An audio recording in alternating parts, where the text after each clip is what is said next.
I think it's like his version of his game. Like somebody finds flow. Everyone's different. It's a way to find flow. I think that's what it really is. It's like some people find flow by an extreme sport or by dude. Speaking of skydiving, dude, one of the things you said before we started was that was the best skydive of your life. Yeah. Why is that? Tell me. Well, skydiving is really all about progression. So like when you look at it on, the screen, you're like, wow, that's crazy. Like, I don't know, it's hard to even comprehend what people are doing. Like when you see people like flying head down or like upside down or doing all that, and you actually go and try and skydive, like you have a real appreciation for it. Like the first time, like I went skydiving, like solo. You said you were scared shitless, right? Yeah. One, like you have the physical, like I'm scared, right? And like you have, like once you're out the door, like it's on you to save your life. Like at the end of the day, like it's a dangerous sport that can be done safely, and it's ultimately up to you to be a safe skydiver, to have a safe skydive. But it's like for me, like when I first start off, like you can barely fly.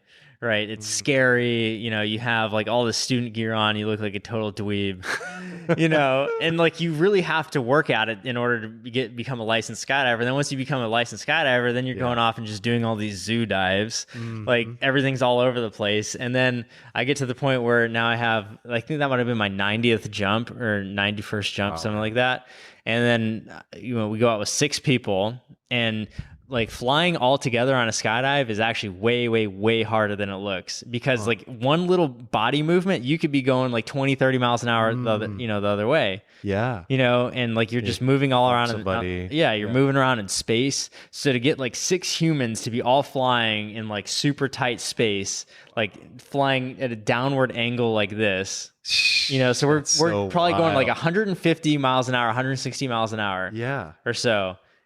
Like, think about that. We're like literally these meat missiles all flying together. That is insane. And then we all break off and then have like pull our parachutes and then make it to the ground safely and get to be like, whoa, oh my God, that was the sickest time. You know what I mean? Dude, just think about that from like the monkey comment again. Like flying monkeys. There's flying monkeys. There's monkeys that figured out how to pick up a few tools. Yeah. Those tools created more tools. Yeah. They got to the point where they figured out how they could throw themselves into the sky in a piece of metal. And then they figured out how to jump out of it and land without dying. Yeah. And that's what they do for fun.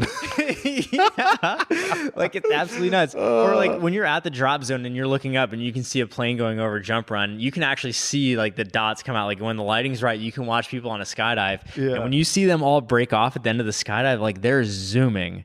Wow. And like when you're doing that type of speed all together, like it's intense. Or like when you're like, I might be under canopy and then like people that are further up jump run that have jumped out of the plane after me, like I watch them open their parachutes and you watch them falling and you're like, holy shit, they're going so fast, because you're only probably dropping maybe at like 20 miles an hour or something like that, and they're doing like 150, or like if you're on a head down. See how fast I went 204 miles an hour yesterday with my brother. Really? Head down.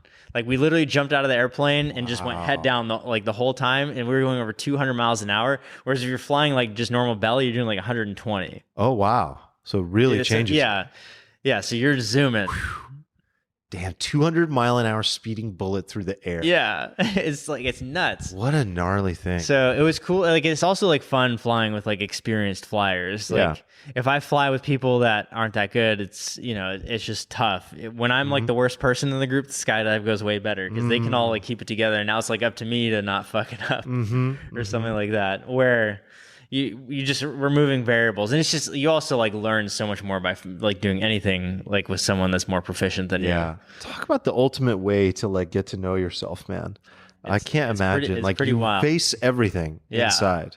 You said the same thing when you were talking about doing the mushrooms. You were like, you were saying like how most people are just afraid to even like really look at themselves. You got to trust yourself big time. Yeah. What's it like? Like, what was the process? Like, what did you uncover about yourself? Yeah. Well, there's certainly the aspect of like dealing with death, right? Because like, obviously, you think skydiving, you think I might go splat, and like, it is dangerous. And like, there are people that go splat, And, you know, it's all calculated risk, you know, and Chris, I think Hartfield, something, I don't know, the astronaut, he talks about that. Like, you know, when they get into a rocket, they expect it to work and they know what the odds of like the success rate is. Yeah. And like, I've really just broken down, like, you know, what are the odds of dying in a skydive, and like equipment malfunctions, like very rare, you know, like as long as like very rarely do people, like equipment's just not going to kill you. Like you might have a malfunction, but that's where you have like a backup. And if you pull your parachute on time, you do your emergency procedures properly,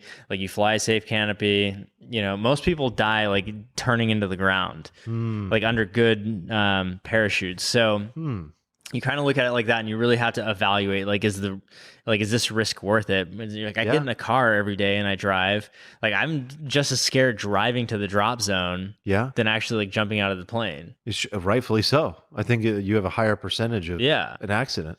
Yeah. So like the odds are just so minimal, you know, but like there's also a tremendous amount of faith that you need to put in yourself and other people too. Like, frankly, like, I fly, like when I'm flying under canopy, like if you're going to die, like that would most likely happen is if you're flying under canopy, someone hits you, you know, you could twirl up and like go to the ground. Like, it's not like there's anything wrong with the canopy, but you know, also driving off the side of the road with no guardrail can also kill you.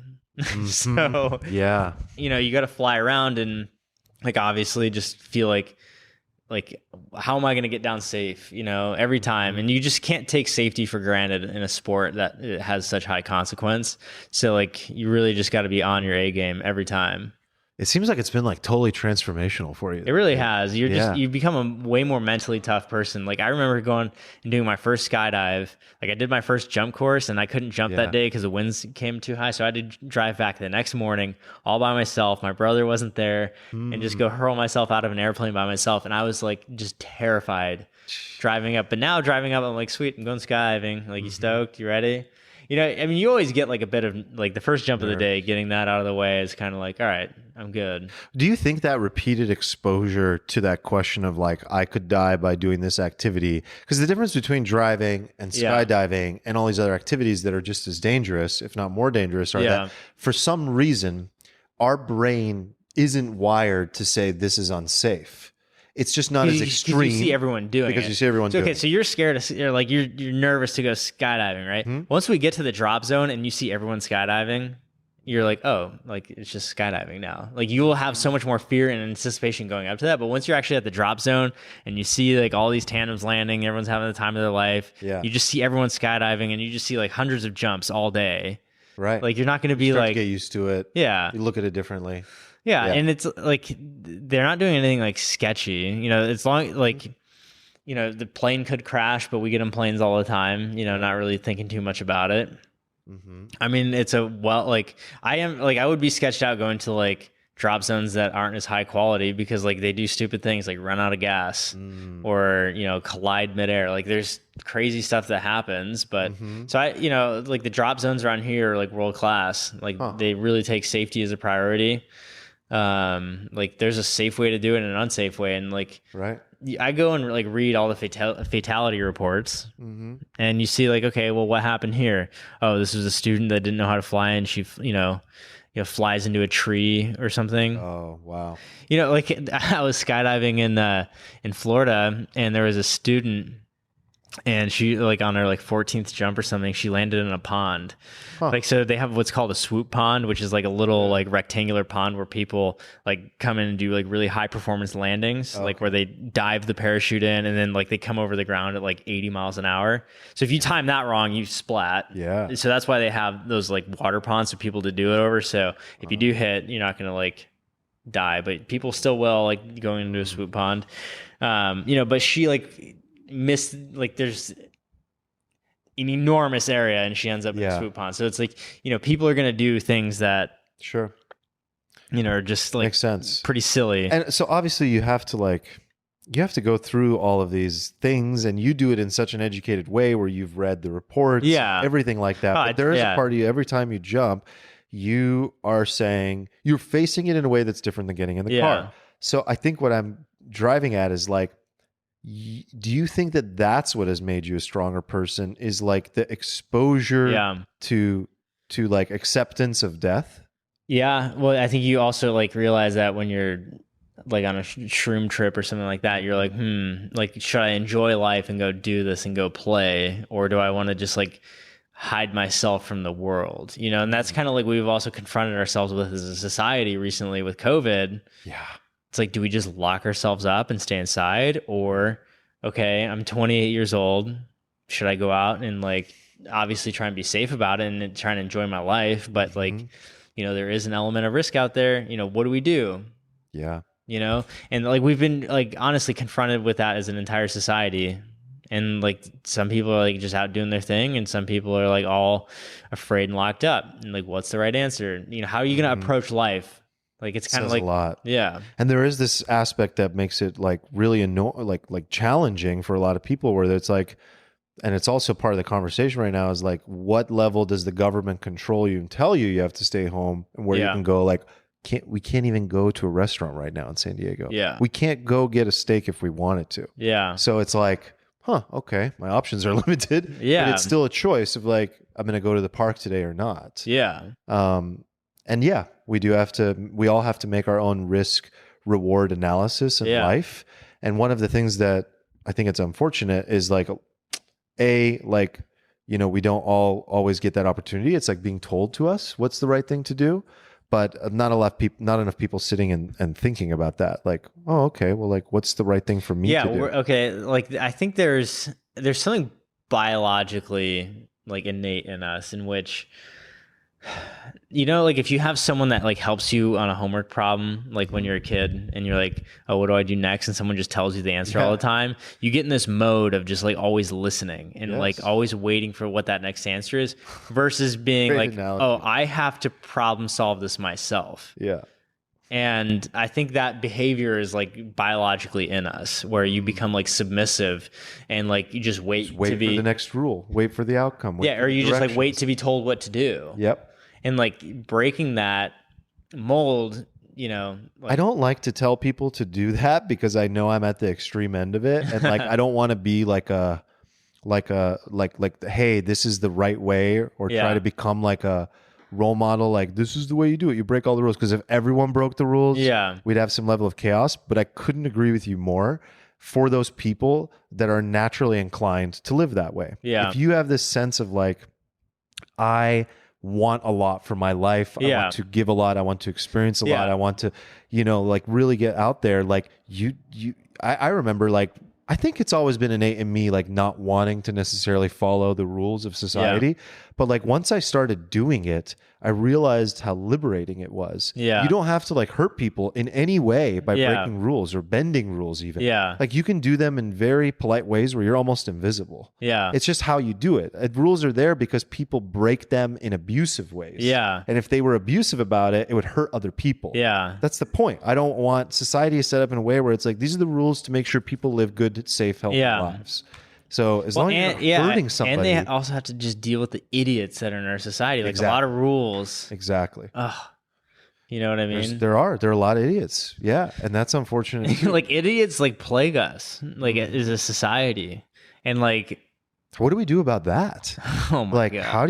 How do you deal with people that not only cannot critically think, but like, I mean, there's not even a job for them out there. So like, that's part of the problem. Like there's no work for them. Well, everything, you know, obviously starts with education. You know, education sets people up. I mean, some people like are just born with like, I mean, the military establishes a standard on what an IQ level is too low. Like, so the military is defined like we cannot. By the way, people, there's a good, I think it's 10% of the population is below that mark. Yeah, I think you're right.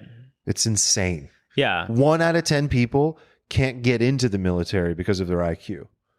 Like that's, and we have to deal with them. Yeah.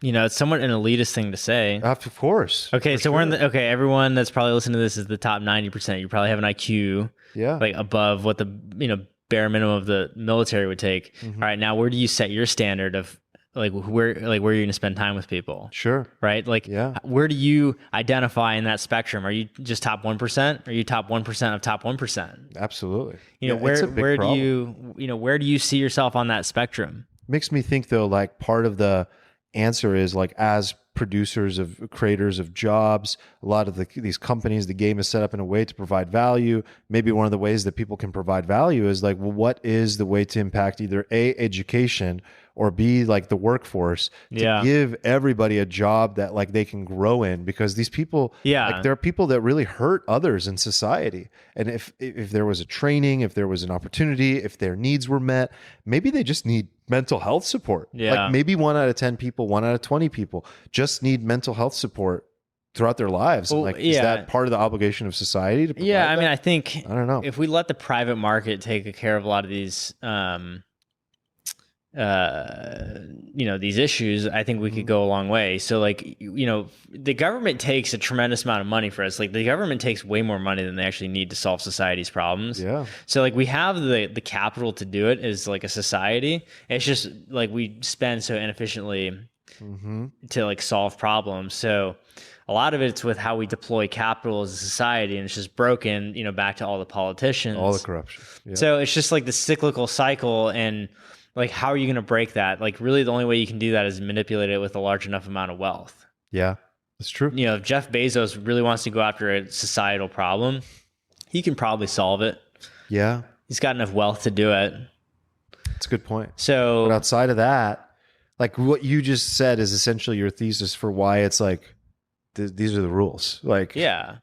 I mean, or on the other hand, you can just say it's the government's job and then kick the can down the road, or you could be the one to accumulate enough wealth, and if you were like passionate about a particular issue, you could go solve. You could go, yeah, for sure. How would you say? I've been thinking about this a lot. Is like pre-COVID, you and I versus like today. It's like who you were before the pandemic started. Yeah, that's good. Like how have you changed as a person, your beliefs, your values, your character even? Like it's been that's a good question. That's a really good question, because like this has been a transformational year. Like 2020 was forced growth for many people. Yep. And I grew a ton. It's interesting. Like I guess the best way to do it would be to go look through my journal and really try to reflect. And like, it's hard to necessarily go back and like look at it, but if you document your progress, that's much easier. So like that's why journaling can be good. But I think I'm just like still the same person, but just stronger in many ways. Like one thing I committed to was just like working out more. So like during COVID, like you see those push-up things right there, literally just do those, and you see those 30-pound dumbbells like right over there. Like that's my 2 pieces of workout equipment and running shoes. Yep. And I'm like in the best shape of my life. Like I look at myself in the mirror, I'm like, wow. Like I feel like a man, versus, I don't know, I'm still young, 28. Like your body goes through, like when you're 16, like you're never going to be ripped. Like you're just, and a lot of people just like, as they get older, just turn into these like weenies. Yep. Versus for sure, like just staying they let fucking themselves hard. kind of deteriorate. It's like, if you don't move those muscles, I think about like David Goggins, like just fucking stay hard, Yeah. And like you, like it's a way to prove to yourself that you're fucking hard. Like when you go on like a long run, I hated running. I've never ran probably more than like 2 miles in my life before COVID, and I'd go on like 4-mile runs, and like that's hard. And I'd run like fast. Yeah. And you come back and you're just gassed, absolutely gassed. Right. And your body's telling you quit the whole time, and you're like, no, I'm fucking hard. And you just keep going. And then that's a way. Well, what it does to your confidence is insane. Yeah. Like exercise in general, like the confidence, it like not only just from the endorphins you're releasing, the high you get, but just like you look in the mirror and you're like, wow, this is paying off. Yeah. And you're just like, you're a fucking badass. Well, and it's even functional. It's like you're just on the ground and like you get up, like standing up. Like if you're really weak, like think about an old person, how hard it is for them to get off the ground. Like when you're like, I would consider myself probably like above average strong right now, and I can just like pop my body up because I've done so many body weight exercises. Right. It just everything works. I'm like, wow, this is actually quite nice. Like your body can just do more things. So I do something very similar, dude. Yeah. It's literally just pull-ups. Yeah. Push-ups. Yep. And squats. And if I have a deadlift bar through my trainer, deadlifts. Perfect. But if you do those movements, like you're simple set. And it's all body weight. It's so simple. And it's very simple. Like I don't like spending a bunch of time in the gym. Like it's just, I don't know. You don't want to be like a bodybuilder. Yeah. I do it. You want functional fitness. Yeah, I mean, I do it because it makes my body like feel better. Like I have no other desire than that. But like you do get the physical benefits and like the mental benefits. So you just got to do it. Like if you really want to be successful, like that needs to become a part of your routine. Like I think it's like if you're out of shape, like really out of shape, like that's blocking you from hitting so many like business goals too. Like they're just so intertwined. Like it's hard to separate your biology from like your actual work output as well, and like what your like what your identity is, what your beliefs, what you think is possible, like how hard you can push. Man, that's so true. Like if you're doing a difficult thing every day, you know you can do more difficult things. Yeah. Like even just having a motto of like, I do hard things. Yeah. Or stay hard. Yeah. Like as you're running. Yeah. Like that can completely transform your behavior. And it just goes back to like the simple concept of like the seed of a thought. Yeah. Like that's where it all begins. Yeah. It's just training the mind. Like, you know, that's what the military does. They break you physically to train your mind for combat. And that's why you can't step outside of like certain protocols. If you do, like the whole system breaks. Yeah, going through like Hell Week or Buds. Holy shit. Like that's what the military does. Like they literally try and break your body physically to ultimately change what's between your ears. And what do you think the point is like when they do that? It is really just to make you like combat ready and just to make you a fucking warrior. You know, that's our warrior training. You know, so I think everyone should like absolutely incorporate into their lifestyle. And like, I wanted to make it as simple as possible, like literally push-ups and like some free weight dumbbells and like running shoes. And like, that's it. And I've gotten like tremendous results. And then obviously a big part is what happens in the kitchen. So like I get all my meals prepped for me. Yeah. So like eating healthy, like you have to make eating healthy easy.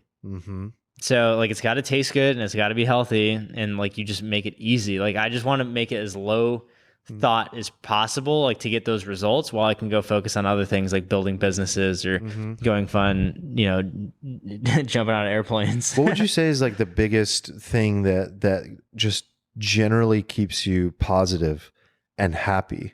Is it certain things that you do? Is it more in like your beliefs and like your overall life? Like, oh, I have like an idea of what this all means. Is it like that kind of thing? Yeah. Or is it just like more like, no. Every day I create a beautiful wallpaper for my life. And that is the feedback loop that like makes me happy. And I'm sure it's a combination of all those things, right? But like, does anything stick? Yeah. I mean, I think, you know, on one hand, like I look back and I'm like, yeah, like in a way, like the thought I replay in my mind is like, you know, life, you know, hasn't been that hard or something, you know, like in a way, because like it's like having a child, you know, like childbirth. Not that I've given birth, but you know, it's such a painful experience that women go through. And if you ask them as they're giving childbirth, would they ever do it again? They're like, no. But then later on, after like time period, like they look back on it and they're like, okay, I'll do it again. So in a way, like that's kind of been a biological thing that's been built into us where we can like forget past traumas or pains. And like, I think about it, and I've had like plenty of hard things that have happened to me in life. And like, it really gets a lot of people down. I just like power through it and like move on, you know, like you just have to have a positive outlook in life. And I think it's like mainly personal identity is like, it's like, how do you identify? Like, do you identify as that narcissist? Like, that's always pissed off. You know, those like types of people like that. There just always has to be like negative Nancy. Yep. We all always have like the last word. You know, it's like you can embody that type of personality, or you can embody something that's like happy. You know, like what's a better way to go throughout life? And I just think like I'm generally an optimist, but like I need to surround myself with people that are also like will challenge me, because I'm always like, yeah, let's go. You know, so you need a balance of that. But I think I'm just like more hardwired in that direction. But I've also like trained it too. Like what you're hardwired is like, how much is that like nurture versus nature?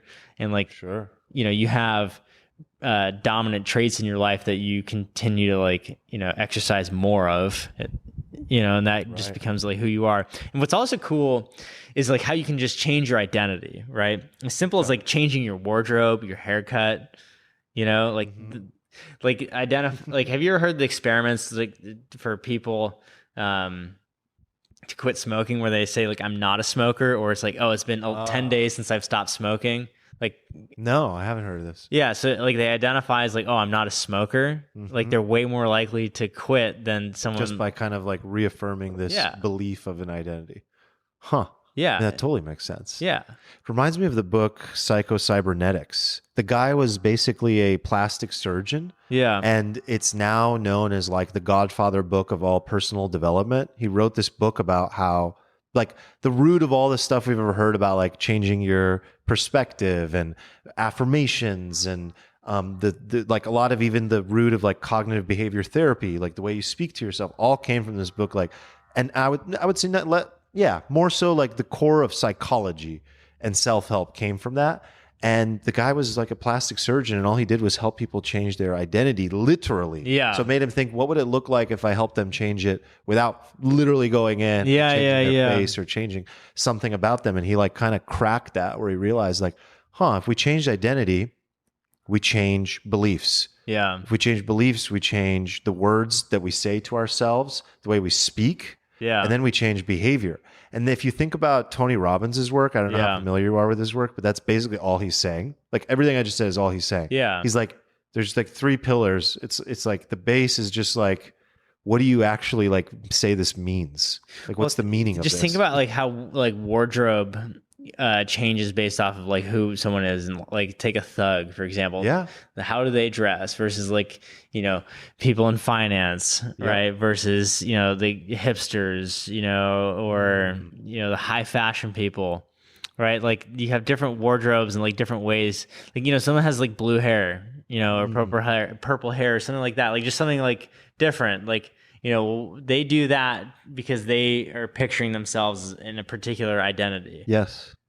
Yeah, for sure. And they want to begin to enact it in their lives in terms of behavior and the results that they get. They also want to be seen that way and treated that way. Yeah. It's like a way of saying like, this is who I am. You're sending a message, a nonverbal message. Oh, absolutely. Yeah. Huh. You know, so that, and it's interesting, and you can just it's like putting on these different jackets, right? You know, like for example, when I take my McLaren out and just go drive around in supercars, you're putting on a different jacket. Like I haven't been driving it much lately. It's actually in Arizona right now because I've been gone for so long. I'm going to ship it back here pretty soon so we can do some exotic drives around here before end up moving. But, you know, you get to put that on, you know, as a coat. Yeah. In a way, and you get to just wear that. And like a lot of people could be like, they might have the money to do it, but they would feel very uncomfortable doing such a thing because it's like, oh, it's too flashy or something like that. You know, and how does it make you feel? What do you think about it? I mean, obviously, like confident, and everyone like loves it, right? Like, but personally, like if I was the only person on this planet, I'd be driving a supercar by myself, you know, because I just personally like them. Yeah. But there's also like the status symbol, you know, how people treat you and stuff like that, and it's like it's interesting to put that on. But then, you know, I drive around a truck, you know, and it's like people like, what is the message I'm sending? By doing this? Like when I go to a business event, I'm absolutely driving a supercar rather than like, you know, just a truck. Right. And it works wonders. Like it's just like it's conversation starter. Oh, absolutely. Respect. Yeah. Admiration. Yeah. Curiosity. Yeah. I mean, I remember driving to an event one time, and like I was definitely the youngest person in the event. Like people were probably like 40, 50 plus, right? Yeah. And like all these guys had plenty of money, successful businesses. Anyone could go buy one of these. And yet none of them do. And I show up, and then they're all like, "Oh my God, I need to do that." They all thought to themselves like, I need to do that. Interesting. Yeah, and then they're looking at me like, wow, that guy like just lives out his life. I'm like, hell yeah. And like, is it the financially prudent decision to do at this age in life? No. But like, I'm only young once. Yeah. Wow. You know, I got it when I was 26. Damn. That's such a great way to look at that, man. Like, why the fuck not? Yeah. Like, okay, so I can be like 90 and have a bunch of money. And maybe think about doing it. Yeah, like you said, like the point of money is to spend it, to experience it, to provide value, to enjoy it. Yeah. Like otherwise it's a waste of an effort to play the game. Yeah. And like here's another thing is like a lot of people you know, like exotic cars, like there's a spectrum for sure. How nice they are, but like you look at someone like walking across a crosswalk with like 2 kids in a stroller or something like that. Those kids cost more than a supercar. Wow, true. You know, you can get like a Lamborghini, for example. Like you could get like a Huracan for like $2,500 a month. Like they're not that expensive. You know, you could take over someone's lease. You could literally go online, look up someone's lease, and just pay their lease payments. You know, so you could be driving a Lambo, you know, for $2,000 or something. Right. You know, you could pick up a Rolls Royce and just like literally just take over someone's lease payment and take it for 6 months and just turn it in. Yet most people would never do such a thing. Like they have 6 months left on the lease. Someone leased it. They want to get over it. Experience it. Yeah, you can take over someone's lease.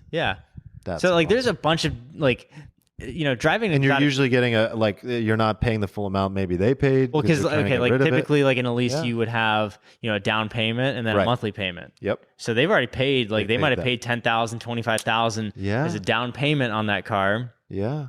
And then they've been paying off the lease, and like even if you wanted it for like 2 months or something, right? You spend $4,500 or $5,000 doing it and have some fun, and then try that on, Like I have a good buddy that I love that, man. Yeah, try it on. Like he's working on his business and wants to grow, but he doesn't, like, he drives kind of a beat up car, and he like loved Tesla, so he rented one. Get to go put it on. Oh, this is what success is like. Oh, this is what I'm working towards. You get to try on the jacket for a little bit. I think that's so important, man. Yeah. It's like touring the house that you want to buy. Yeah, maybe. Exactly. Yeah. And changing that personal identity of what you define is like attainable. Yeah. And a big part of it is believing it. Like you have to believe it. Like I've heard from performance coaches, like when they'll coach like, award winning or not, people that'll win the World Series, right?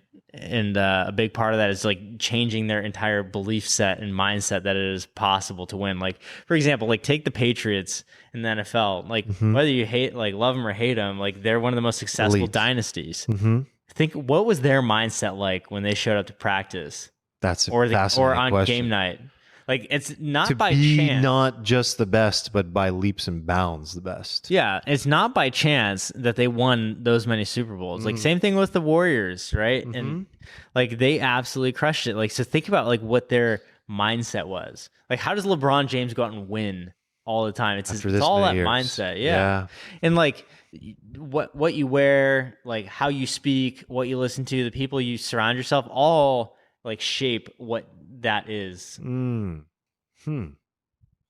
So do you think that things got even better as a result of COVID in terms of that, or did it get more challenging? My life's definitely better now than I would take my life now versus before COVID. Yeah, because I've grown. Yeah, I mean, my body's in better shape. Like businesses have grown a lot. Like there's like I have an awesome girlfriend in my life. That's great.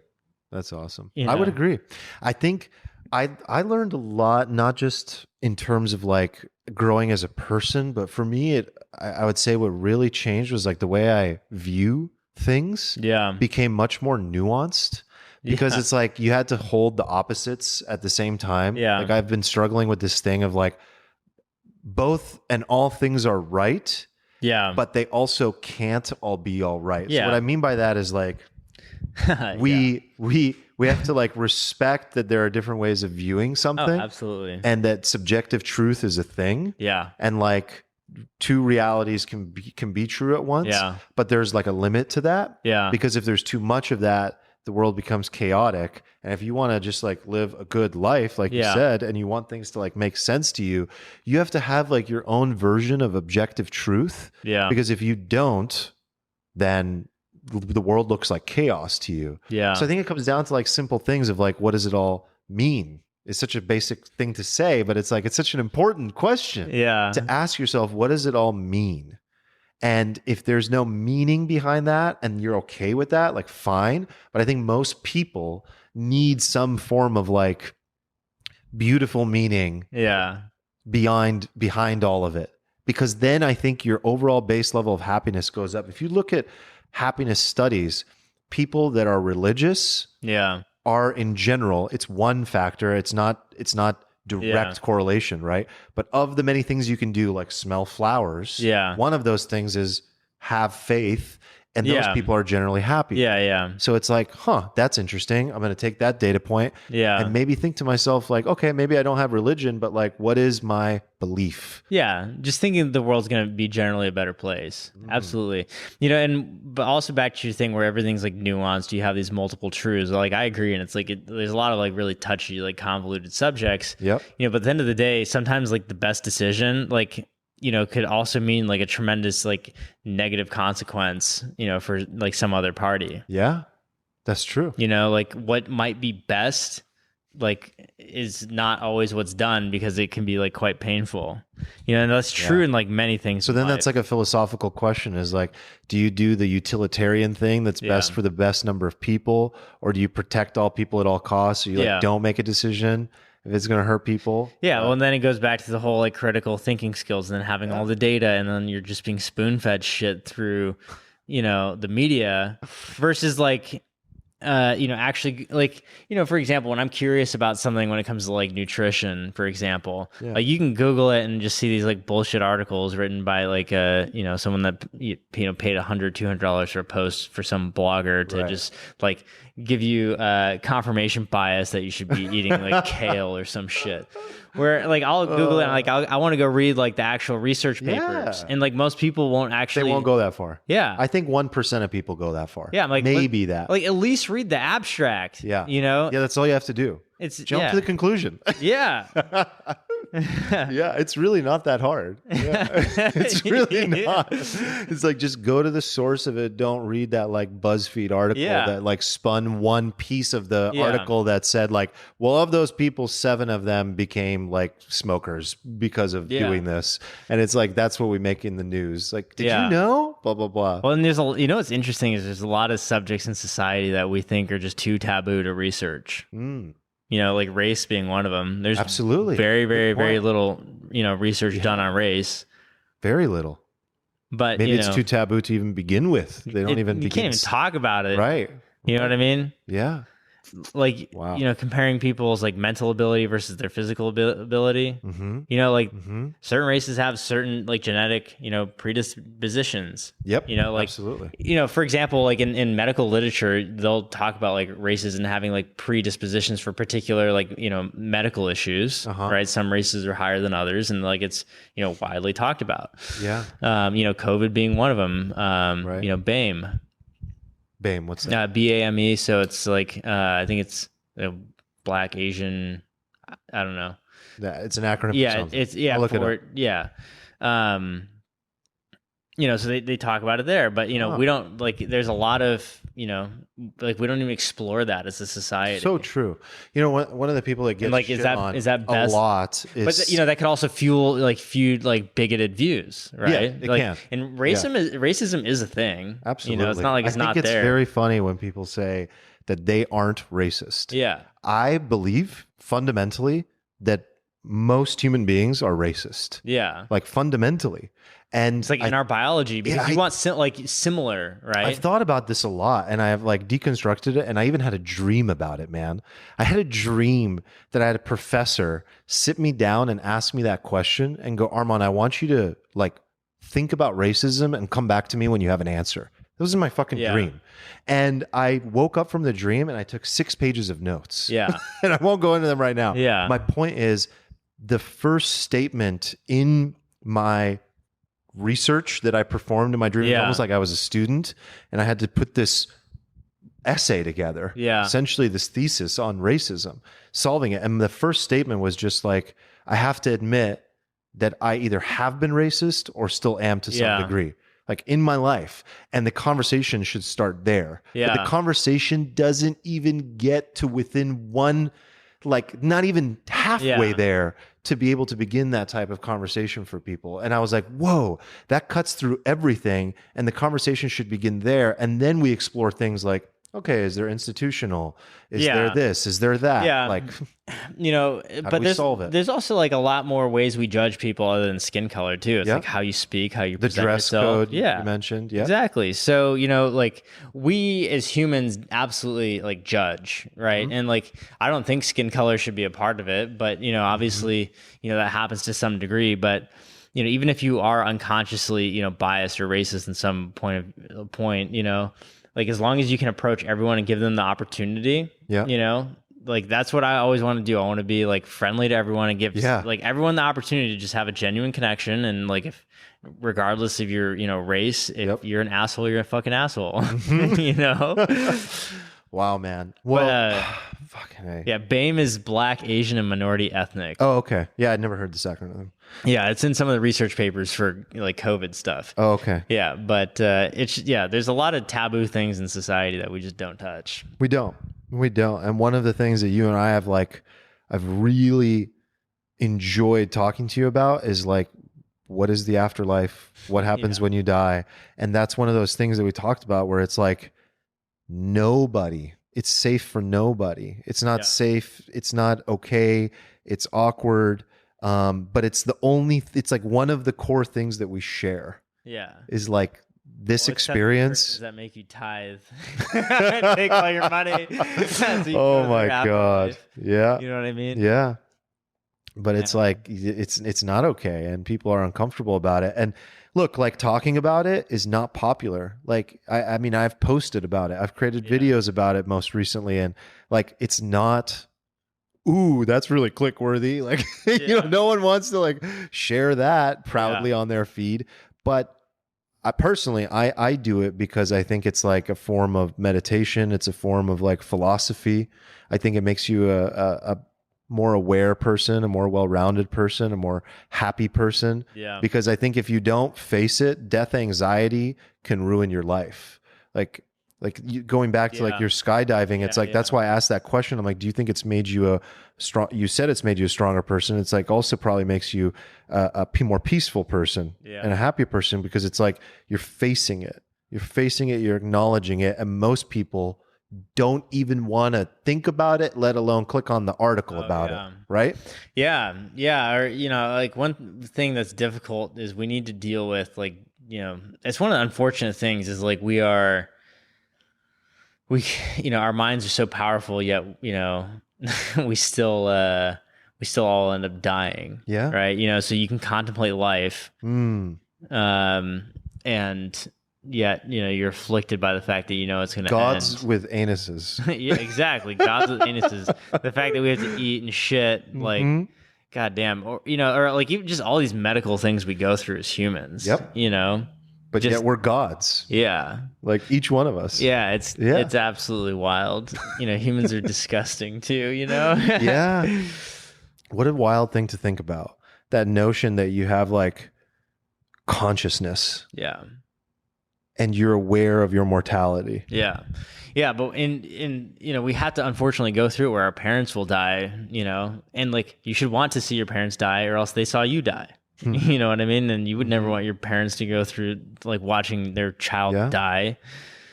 Probably be the hardest thing. So, you know, like I want my parents around forever, but like I will have to go through that at some point. And like you know, being able to process it now rather than like, oh, that's never going to happen, and then just be completely taken away when that does happen. You know, it's interesting. Like, you know, I have open conversations with my dad about it. That's incredible. That's incredible. I remember you telling me that. Yeah. My mom won't touch it though. She will not touch that subject. I'm like, I tell her, I'm like, hey, my dad and I have quite candid conversations about this. Yeah. You know? Right. Everybody is really different in terms of how they react to it. But you must be so, like, I imagine you're grateful, like that you've gotten 100%. To have, like, you've faced it together. Yeah. Wow. Yeah. And then, because, you know, we talked about it now when it actually does happen, or like, you know, God forbid it happens sooner than later. Like like what if it, you know, like we all want our parents to live like in their, you know, late 90s, you know, hopefully in their hundreds, you know, but like freak accidents happen. Like, and unfortunately we all know people that have like been taken way too early from this planet. Yeah. So, you know, if it happens, you know, at least we talked about it. Very important. Very important. And there's no easy, would you say that like, I don't know, like, I guess the answer is dependent on each family, on each individual, on each, like, it sounds like it makes it better, and I can see and feel the gratitude, but it's also like, do you have a personal, I guess, after all the thinking you've done over the years, and I'm sure this will change throughout your life, like, do you have a personal belief system of like what you believe will happen after you die? Yeah. I mean, you know, growing up, obviously, like I was in the, you know, Christian religious institution and that machine, you know, through college. Is a good word. Yeah. You know, and it's just this thought bubble. And, when you're young, you're naive, and like, that's all you know. Like in my entire, like all my like friends' families are Christian, all my friends are Christian. Like, you go to church, blah, blah, blah. Like, it's just quite easy to be like, oh, this is the world. This is it. I know everything. Yeah. Right. And then you start to question like, well, wait. And it's very objective truth and fundamentalist. Yeah, dude, they make you literally take classes. So there's a clear truth about each question. Yeah. When I was in high school, I had to take a class called apologetics, where they teach you how to have a rebuttal towards like scientific questions. Okay. You know?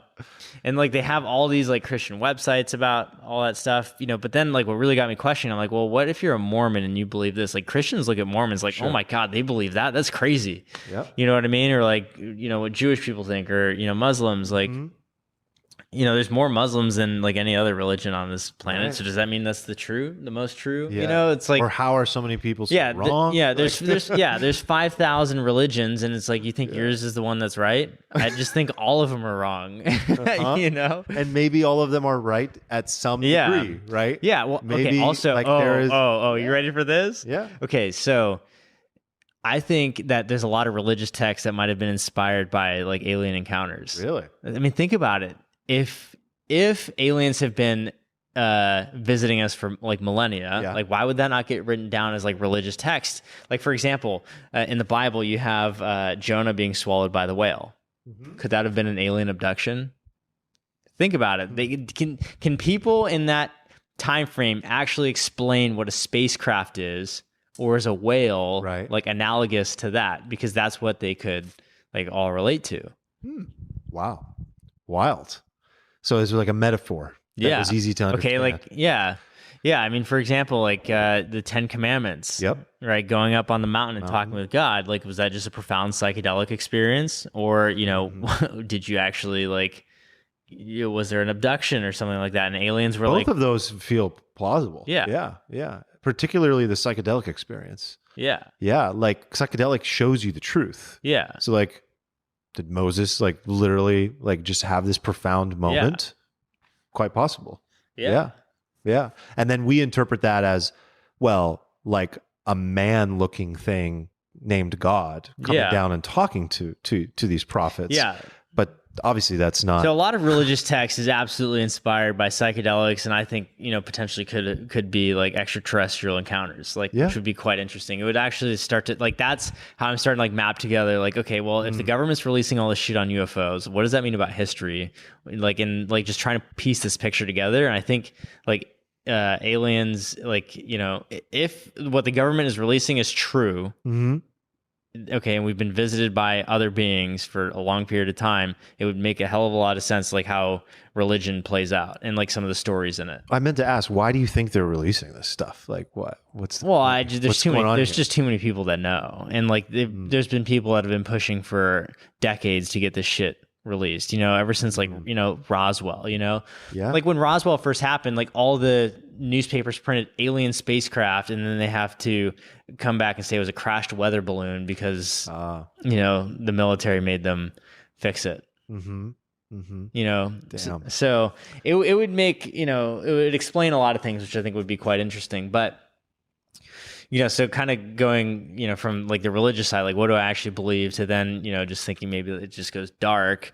I'm trying to look at like what's the empirical evidence that we do have. And, there's a book called Journey of Souls where this psychologist, PhD guy does past life regressions where he puts them in a meditative or hypnotic state, and then they go through their past lives, and they all have like kind of this cohesive story of what happens when you die, what happens in the afterlife, how you reincarnate, go to another life, or like go to your next life to get something out of that next lifetime. Like that would make a lot of sense for a lot of those things that we were talking about, like that hive mind, right? And just like how we have these like cycles of generations. Like, is it the same consciousness just moving forward? And like, if you think about it, like you are the universe, like consciously experiencing itself, because like you're made up of matter from the universe, right? So like consciousness is baked into the universe, and like energy can never be created nor destroyed. That's right. So like you just change state. We can't forget that. Yeah, you just change state. So like, is that really that like unplausible? No, or implausible? I think that is like a very I think that's it hits a lot of the boxes in terms of like what makes the most sense, what spiritually feels the most right after certain psychedelic experiences, what empirically looks to be true based on these case studies and conversations, and things that we allow ourselves to at least see as true, and also what feels the most meaningful, right? Because that's ultimately like part of the game too that we talked about. So for me, that's pretty much my like, you know, very similar sort of feeling. I think it's like if you were God, well, that gets pretty boring. So if you have this, so you have to like torture people on planet Earth, right? Like that's in a sense you have to like the idea is that there's like, well, first of all, God can never see itself. The Godhead can never see itself in the mirror. So in order to find itself in this infinite game of like hide and seek, now you see me, now you don't, it has to sort of forget itself. And even religion talks about this idea of not just like awakening, but of resurrection, but of like becoming one again with everything. And I think that ultimately it's like each person is, and each soul is a individual soul is like part of this collective soul. The collective soul is God, and the only way to experience itself is to forget itself. And what if you could set it up in a way where you get to live a lifetime on Earth or maybe another planet and infinitely experience yourself until maybe some moment of nirvana? Not just on the individual level, but that happens at the collective level. Like, because if that game keeps playing itself, people become more and more conscious, right? So like the end of the universe to me is the moment that all consciousness is at one with itself. And it knows itself, and the game ends, and then as soon as it ends, it begins. It's like a singularity. But I imagine it to be like an on-off switch of like, yes, it goes off, but then as soon as it goes off, it recreates itself, because otherwise, where did this universe come from? So people wonder, well, like, I think it's like some like resonance, you know, because like we have these fractals, you know, geometric shapes, like these infinite patterns. You know, it's probably something like along that effect. It's quite interesting, you know, and for the longest time, like, you know, for example, in America, like we can't deny that there's been like a Christian, you know, aspect of for sure how America became America, like culturally. And like one of their core beliefs is like that God had to nail his kid to a cross so we don't go to heaven, or so we don't burn in a fucking pit of fire for eternity. Like, what the fuck? Right. Right? You know, big time. Like, that's crazy. It's crazy. Versus so like God is the universe, you know, and then when you can actually go see, and you can go see that, like here, it's like you want to go to church and like listen to them, like, you know, play some rock band, and you have some like cheesy motivational speaker tell you how bad you're doing and give us all your fucking money, you know, so you don't burn in hell. Versus like, all right, let's do some shrooms and listen to some music and let's go inside your mind, and I will just show you the craziest experience of your life. You can uncover the truth yourself. Like the truth is within each you. person. Yeah, exactly. That's what the point of like the guru is, right? Like in Eastern culture, it's like the guru just sits and looks at you and is like, go ahead. Like, ask yourself. Like, I'll just reflect back. Like, I don't need to say anything. It's just the answer is go within, go within, go within. Oh, so man. Deep. And it's so true. And that's what these tools enable us to do. And like, we were saying earlier, it's like, yes, you can get there with meditation. That's typically how I've tried to, but I've, I think these are wonderful tools if used with like responsibility, with like great care. If used with great care, like they can be profound. And I mean, I think like you need to be intentional with them. And like, obviously like drugs have different levels of like pharmacological effects to your body. Right. And, I like cannabis a lot because it's something that you can consume on essentially a daily basis and it won't kill you. And like, you get a lot of these like awesome effects, where you can be creative, go deep. It can obviously be overused, but, using something like acid every day or mushrooms every day would be quite intense. Yeah, for sure. You wouldn't want to. Yeah. And like a lot of those drugs actually, they're just like inherently designed to not be like addictive. Yeah, exactly. Yeah. So Oh man, dude, this has been absolutely amazing. Like I've been wanting to do this with you for so long. Yeah. And like every time we've talked has been exactly like this anyway. So this is exactly the conversation we would normally have, except we just happen to be holding a microphone. Yeah. That's all I wanted. We have to do this many times actually. Absolutely. Dude. Yeah. Any closing thoughts or anything that No, I think you summed it up so well, just saying like this is the exact conversation you and I this is actually one of the thoughts that I had. So remember how we're talking about like how great that skydive was? It's like because I'm around like experienced flyers and like we were able to have a great time. It's like you're an experienced conversationalist and you need someone on the other end to be able to have this level of a conversation with, and there's just so few people that can actually like participate at this level, and like that's what makes it so special. That's so true, man. Oh dude, thank you, bro. Thank you. Absolutely. You're the man. Appreciate you, bro. There it is, my Tipsy Talk with Ian Blair. I hope you enjoyed. This was a super fun one. Yeah, there's some really crazy fun things going on right now in my world related to the podcast, related to the show, related to expanding it all out there. I am making YouTube a primary focus, so make sure you're subscribed to the YouTube channel. Almost every episode, except this one actually, is available in video format on YouTube. And even the ones that I do in person, like the one I just did with Ian, we're going to start doing those in video format. So check out the YouTube channel. Just go search Arman Assadi. You should be able to find it, or it's on the website, armanassadi.com. And subscribe to the YouTube channel. That's going to be the primary focus. We're releasing clips there. We're releasing the full episodes. I mean, I'm even expanding into TikTok. We're doing all kinds of stuff. So just keep tabs. Make sure you obviously subscribe to the audio version as well on Apple Podcasts and Spotify. And if you want to say hi, just shoot me a DM on Instagram. Would love to hear your thoughts on the episode, or shoot me a text at 619-825-2595. Hope you enjoyed. I'll talk to you next time. Take care. Peace.